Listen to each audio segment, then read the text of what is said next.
up? What's up? We have Brendan Uegama here, cinematographer of Moonshot, the new HBO Max film. How's it going? It's going great. Thanks for having me. Absolutely. Thanks for taking some time out of your day. We know how busy the schedule is with everything going on, the industry booting back up. How's everything been the last couple of weeks? It's been good. It's been really good. Everything with Moonshot coming out and some other things, it's been great. Absolutely. So the film drops March 31st. Yeah. Are you excited? Yeah. You We gotta had be. this. Yeah, it's great. We had the screening last night, and there's been a lot of hard work put in to see it all come out in a week. Is a pretty good feeling. Yeah. Absolutely. I got the chance to watch it. It looks awesome. And thank you once again for coming by. Before we get into that, I would love to talk a little bit about your career, give a background. I read that you're from Vancouver, British Columbia, which is super dope. Another big film city in North America like Los Angeles. I want to talk about when you first started. Was that city very inspirational to you? How'd you get started? Yeah. I don't know if the city was inspirational to me in any way necessarily. I think I knew I always wanted to make movies. I didn't really know in what way. Like, I didn't know much about cinematography. I had no family in film. I had no, contacts really. And I started by just shooting action sports films. Because I grew up skateboarding and snowboarding. So me and my buddies would go out with video cameras, and just, film ourselves and cut together little videos. And it kind of grew from there. And I met up with a group that were making a movie.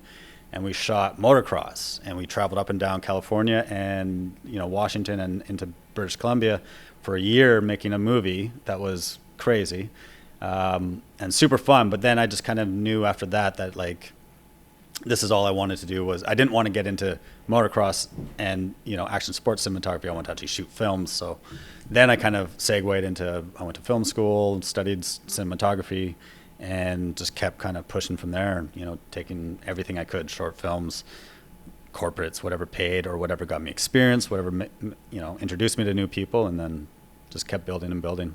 And as your career started to progress, what did you find were very important pillars to developing your eye, developing your creative process? Was it collaboration, working with other filmmakers? Were you avidly studying cinema? Or did you turn to photography or anything else in addition to that really shaped? Yeah, I think a little bit of everything, really. I think, I had some really good early mentors that helped me, including my teacher at the time, Ross Kelsey, and he kind of was the first person, I think, that kind of helped me realize anything is achievable. It wasn't just I didn't have to be in Hollywood at the time, and have people that I knew making big films, that I could do that stuff as well. And then I met, my wife was working on a film called Are We Done Yet? And the cinematographer was Jack Green. And when she told me who it was, I was like, Jack Green's shooting your movie? Can I meet him somehow? And she brought me in, I met him, and he was, the most gracious, nice person as anyone who's met him would say. And he took the time out of the day. He probably even slowed down things on set, it felt like at the time. He took me around, showed me the camera, showed me all the lights, showed me everything, asked my opinion on things. And I think I learned from him a lot about just being gracious to everybody that's there working with you, and how everyone is coming together to make one thing. It's a team effort, and just being good to everyone. And then from there it was just a lot of other, getting back to your initial question, I would be inspired by them. I'd be inspired by great films, art, everything, photography. I always did photography for a long time as a active hobby that I admire other photographers and cinematographers. So. Absolutely. I feel like photography is a really great way to figure out a sense of composition, right? Because composition as a cinematographer, which you already know, is the way that you're going to put the perspective of the audience into the film. And photography is a great way and a great tool to just hone that.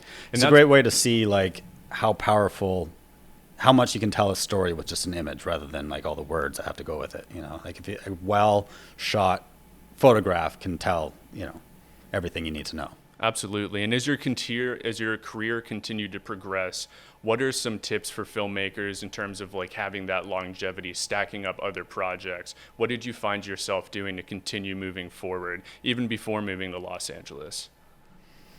Just always pushing, I think. I never really, not giving up, not getting complacent, not, always pushing to be every project to be another step.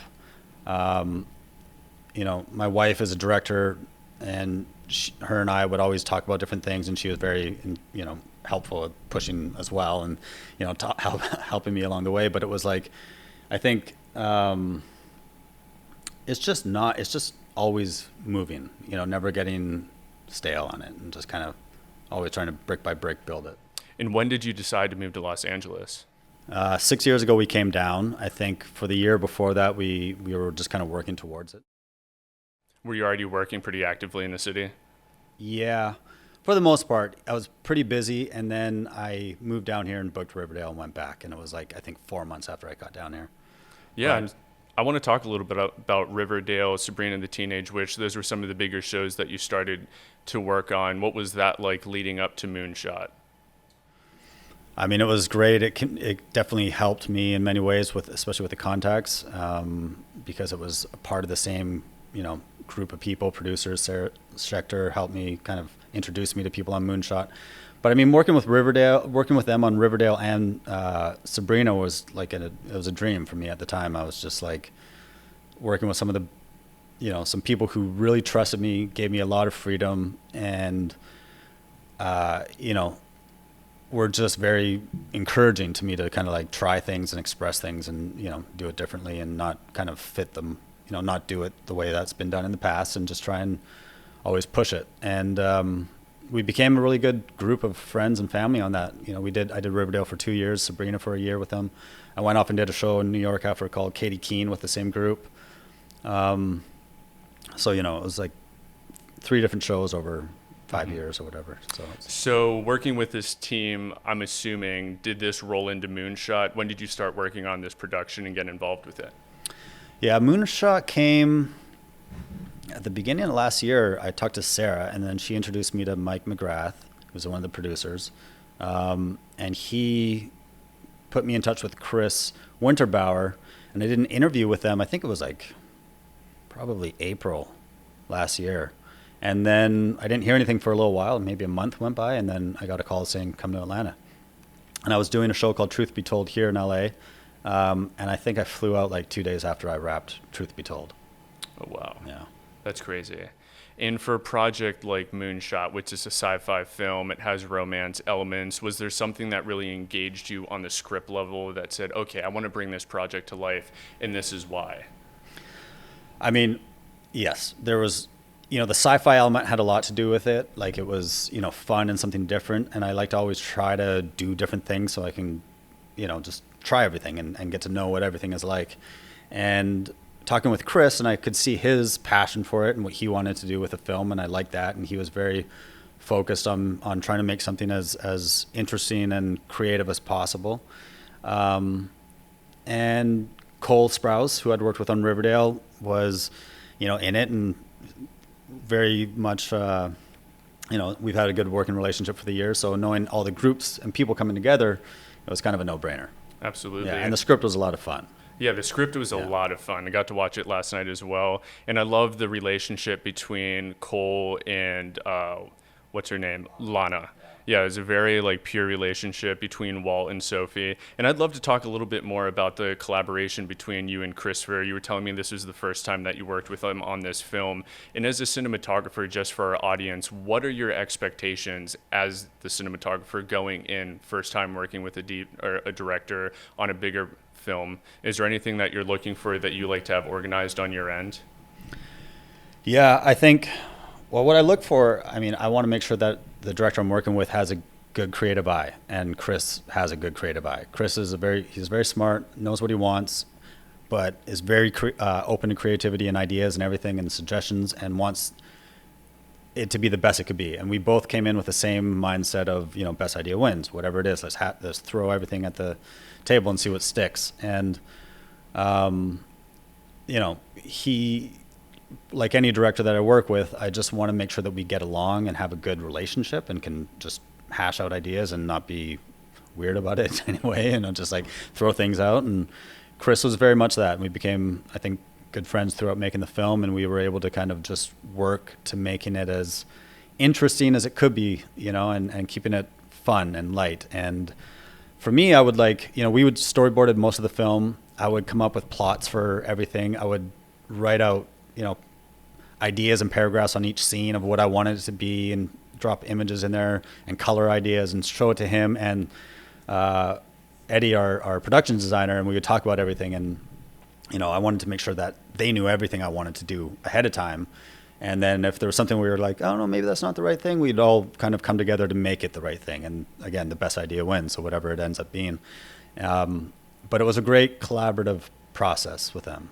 Absolutely. In talking with Chris, was there anything that you guys wanted to do specifically from this film, looking at research? Obviously, there's a lot of sci-fi productions out there. Was there anything that you wanted to try to do that you didn't see other people were doing? I don't know if we had that specific conversation. I think we talked about like just, really trying to honor the script, I guess, and of course, and more just trying to find what it was, and just keep it something that was light, but not just overly flat and boring, in our minds at least. We were trying to make something that was colorful and really interesting. But we didn't really, I don't think we were specifically saying, let's do something that no one's done. I think we knew in some ways, or we felt in some ways, that making at the heart of it, it's a rom-com. And most rom-coms aren't based in space, and they don't have all the elements that go with it. And so we knew we were doing something in that way that was original, and we could play with that, which, was a lot of fun. Absolutely. Yeah. I want to talk a little bit about the look. Like you're saying, it's a rom-com. It takes place in space. Was there any rules of engagement in terms of framing, composition, building out the shot list when working with Christopher? Was there something as the relationship started to blossom? Obviously, at the beginning, Sophie and Walt, they were at odds. Walt walked into the room. He stepped on that orb. Sophie was talking to, what's his name? Calvin on the FaceTime Zoom. And their relationship didn't start in a good place, but as it progressed, as they got onto the ship, as they started to get to know each other, you can feel their relationship blossom. Was there a way that you were trying to cover that specifically to really put the audience in that moment? Yeah, I think we definitely talked about at times kind of separating them a little bit more than we did later on in the film, and we try to connect them a little bit more through composition and two shots and things like that, for sure. It was something that was always in our mind. We wanted to make sure that the approach was always done with storytelling in mind in that way. And what was the camera package that you ended up going for with this production? We shot on Alexa Minis, and we used 3 different types of lenses for each act, one for each act. So we had everything on Earth as the first act, then they're on Spaceship for Act 2, and then finally on Mars for Act 3. So we used a set of Hawk hybrids for everything on Earth. When we were on the spaceship, we used the super speeds, and then we used the Leicas, the Summalex, for everything else. And what was the philosophy behind those lens choices? We tested different things when we were in prep. We worked with Keslo Camera, and we were like, we looked at the Hawks for everything in space, and we were like, this kind of seemed like the natural way to go, because it had a different kind of bokeh, and it threw things out of the way that the bokeh would translate seemed like it didn't quite work for the spaceship once we started kind of putting everything in there and really understanding it. And we wanted to also work in a way where we had, when we got to Mars, it felt dusty and kind of a lot of, Mars dust in the air. So we reverse engineered that. So at the beginning of the film on Earth, it was clean. So we didn't use any atmosphere on Earth. We used a little bit on the spaceship and went heavier on Mars, and we wanted the lenses to kind of help, supplement that or enhance that. So everything on Earth, by using the hybrids, we felt it kind of gave a little bit of texture without going smoky, and we could get something that we liked out of it, and it looked really nice on the actors. And then when we were on the spaceship, we knew primarily we were going to be in really tight spaces, Sophie's room is a room, this small. And we knew they'd be up against the wall a lot. And we wanted to shoot that more into wide open kind of thing so we could get, some soft background. And again, I love those lenses, and I actually love the way that they kind of bloom in the highlights. And then the Leicas, I find, are just the most solid lens. I use them a lot. I've used them on 5-6 different shows over the years. Use them on Child's Play, use them on Riverdale, and other things, commercials. Are these the Summicrons or Summilux? The Summilux. Yeah. And they're just to me at least, they are so crisp without being too sharp and annoying. They're perfect to balance and work with physically, and they're just really kind of creamy and nice. Like they're not too cool or anything like that, and they don't have a distracting look in any way. And we felt that with Mars, that was the perfect kind of solution. And I knew that those lenses work really well with heavier smoke as well, which I've done a lot. That's really cool. And what was the process like? How long did it take for you and Christopher to figure out the look? I mean, every day to the last day, I guess, in some ways. No, I mean, we had a quick prep. We had 5 weeks of prep. Chris was there, I can't remember how many weeks before me, but not a lot. I think he only had 7 or 8 weeks down there in Atlanta. How long was principal? 35 days, I believe. 34, 35 days. And, we talked about everything. We would hash out every idea, every scene. Chris had a great system in his office. He put like a piece of paper, colored piece of paper for each scene, and all it said was the scene number on it. And that was the whole sheet. And he went across his entire office. So by the end, you had the last scene, and it was 100 scenes or whatever, so 100 pieces of paper. So when we'd sit down in his office and we'd start talking, we could just be like, yeah, you could visually see what scene was preceding it, what scene was, and where everything was, and we could just quickly talk about everything and just, I don't know, brainstorm in a way that was really fun and easy and quick. And it was such a neat way to do it. It's something I'd do again. And I think we just kind of, we'd sit down every day for a few hours and either storyboard, shot list, or just kind of draw out things or just talk about it, and just kind of get together. And we got together on weekends and would just hash it out. So we spent as much time as we could in the 5 weeks. That's awesome. Yeah, it seems like you and Chris really spent the time collaboratively to figure it out. That way it went as smoothly as possible. It was something in the sci-fi film, and this is where the next question is going to go. It's what I thought Moonshot did exceptionally well was showing what space travel could potentially be, right? Where it's going to be something that's more normal. Obviously, it cost $1 million still to go to space or to go to Mars in the movie, but there's a normalcy to it. And I'd love to talk about you, Chris, what it was like working with the art team to build out these worlds and looking at Mars and the spaceship. There was a lot of integrated lighting. How was it planning that as the cinematographer? Well, on the integrated lighting side, I mean, it was a great combination between Eddie, the production designer, Chris, and myself, and the gaffer, John Sandow, of course. And we would really just talk about there was two things. One, we knew how quick we had to move, and we wanted to incorporate as much as possible in the movie so we didn't have to spend as much time on lighting. B, it looked right and felt right. It felt appropriate, and so I think the first phone call I had from Eddie was actually talking about putting all the lights down the side of the ship in the hallways, like those big panels. I was still in LA when he called me, and we just kind of hashed. He had a little bit of an idea, and he wanted to do the low lighting between the floor and where the wall met, and it kind of just grew from there. Anything that we were building, we'd look at floor plans of it and figure out how could we incorporate lights, what could we do with it, how can they move, and just always try to add. And one thing we talked about a lot was, lights that kind of come to life a little bit in the ship. Like, when it goes from, afternoon to evening, the ship would kind of shut down into a different mode, and the colors would go from like warmer tungsten-ish lights to something that's a little more cool for evening.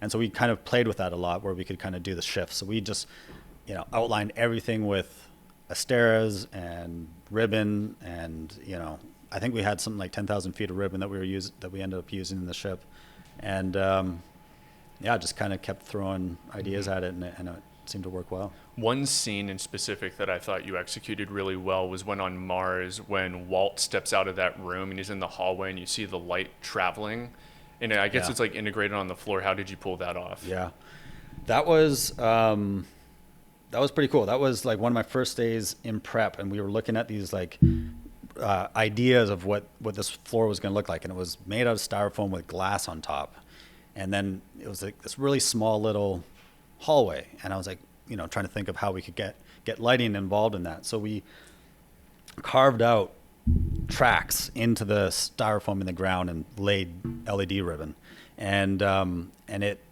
we used it in two ways. One, obviously just to light him, but two, we talked about, again, this moving light idea and how it could kind of help propel the story, and it would guide Walt. Like in that scene, it guided him to where he needed to go to meet Covey. And it was, it was great to be able to throw those ideas out there, and everyone took to it and liked it. So yeah, it was really well done. Was there any artwork or prior films, TV show that was really inspiration for the lighting and the look of this film? I think the movie we actually talked about the most was Her. Oh wow, Spike Jonze's Her, which is a phenomenal film in my mind, and Chris loved it. And I think that was one of the films that we talked about on my first meeting that we both kind of connected to. Just because Her, and I think it was mostly because Her is, at its heart, it's a rom-com as well, but it doesn't look and feel like the average rom-com that we were wanting to make. And it felt very, Her shot by Hoyte, and it's a beautiful film, and but I feel like that was the one we probably talked about the most. We got into conversations about a lot of sci-fi films, like everything. We'd watch them or talk about them in some way, but I think that one had the most conversations. And I can see that now because what you both did very well with Her in Moonshot is the subtlety of it. You didn't lean too heavily into the futuristic sci-fi element. Obviously, Moonshot's a little more so than Her, but there's a subtlety to it where it's easily consumable. Where you see some futuristic films or sci-fi films where there's just so much going on, it's a little bit much to chew off at times. And I think that's what was really impressive with some of those sequences, especially on the spaceship. I thought that was done extremely well when in the bedroom or even during the engagement party. That was orchestrated really, really well. And I'd love to talk about the CGI. That's something that you mentioned. There was a lot going on with this film. What is it like as a cinematographer? And I don't know, is this your first project with this many CGI elements? Yeah, this is the biggest CG project for sure. Yeah. I mean, Child's Play had some, but not to this level. Right. And what is it like prepping for something like that?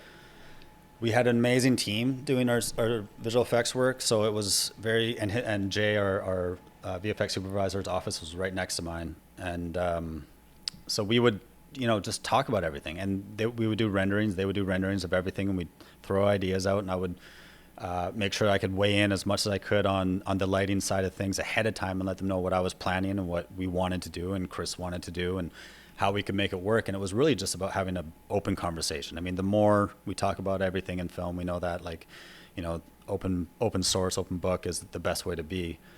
And, we just kind of hashed it all out and talked a lot about it. And then I also made sure, because I've done other projects where once it got to post and I come back and look at the visual effects, it was a little, sometimes it'd be a little hard to see certain decisions. So I talked to Amber, our visual effects producer, and Jay about being as involved as I could throughout the post process to make sure that, not to weigh in a way that wasn't part of my job, but just to make sure that the consistency was there and that the idea was there and they understood where light was coming from and why we were doing things certain ways.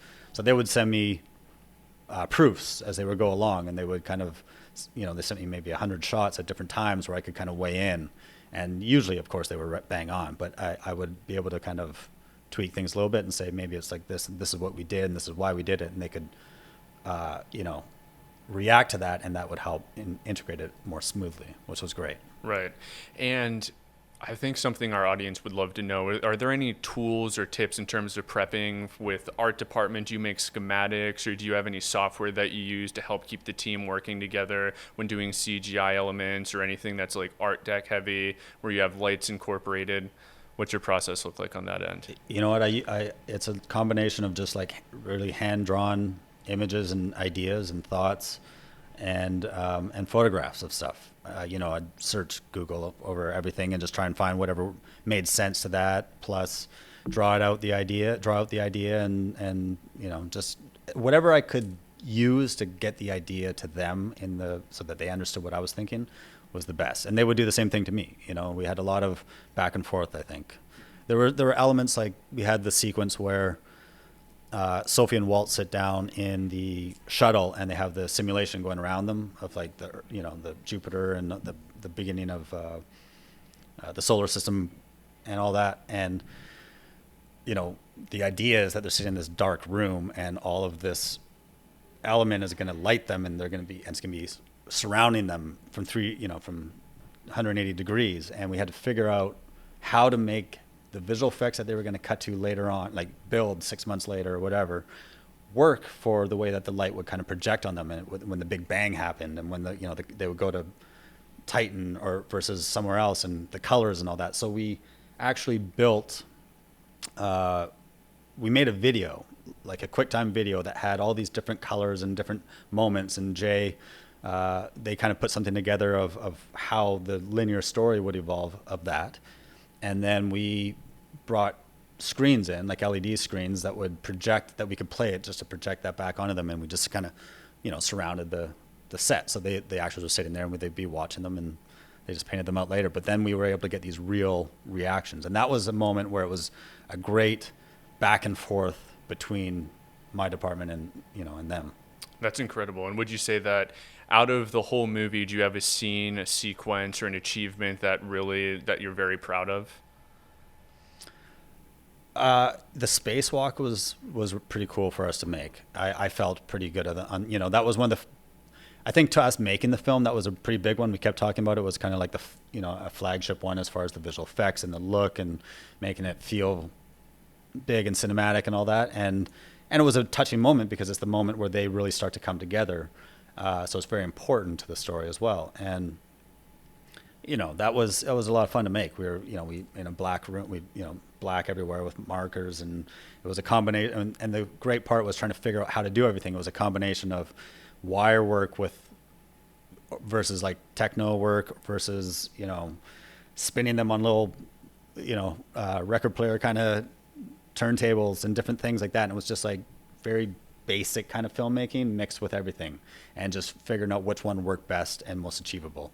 So it was great because it was like just a little bit of everything, and everyone's minds coming together to make something cool. And if it worked, it worked. And, if it didn't, we had to redo it. And we did that, actually. I remember we were trying to do a shot where Walt and Sophie are floating up towards the camera, and it's like a straight down shot. And we tried it with the crane kind of dropping down or we tried it with them being lifted up towards the camera at first, and that didn't work. So our key grip, Chris Birdsong, built a turntable, bolted into the studio floor, put them on, and we just kind of slowly spun them, and we dropped down with the crane. And so it's like these kind of open ideas of which one works best. We spent a month in prep talking about it, and on the day it didn't work, so we went to plan B.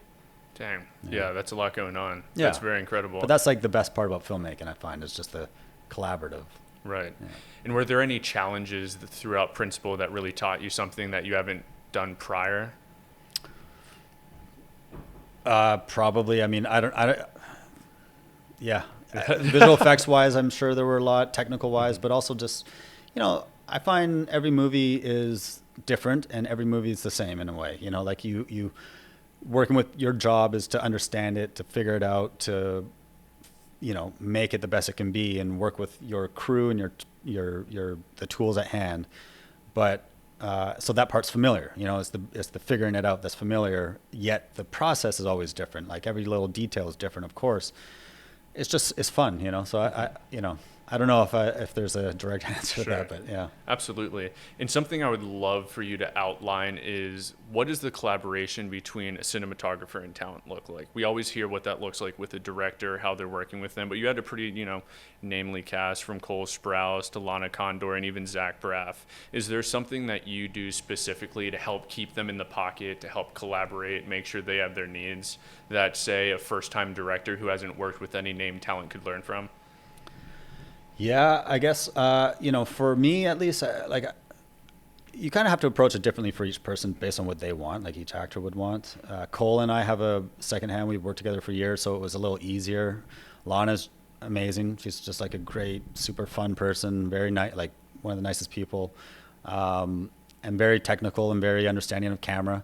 And Zach is he's a vet. He's been doing it forever and understands everything. So it was like, for me, I try to just explain to them what we want. And I find, same with directors, like if they come in, if anyone comes in and doesn't really say the whole idea, or at least if they're too technical about it, it doesn't work as well as if you're really explaining, this is what we're actually trying to achieve, rather than just stand, I want you to go from here to here. That doesn't help anyone, I don't think. So for me, and on this Chris was great at, is just we'd talk about the scene. We'd explain, yeah, we're going to do this. We're going to start in a close-up. We're going to build it like this. We're going to move in with the crane or however it is, so that they knew what we were doing and we knew roughly how many shots we were going to take for a scene.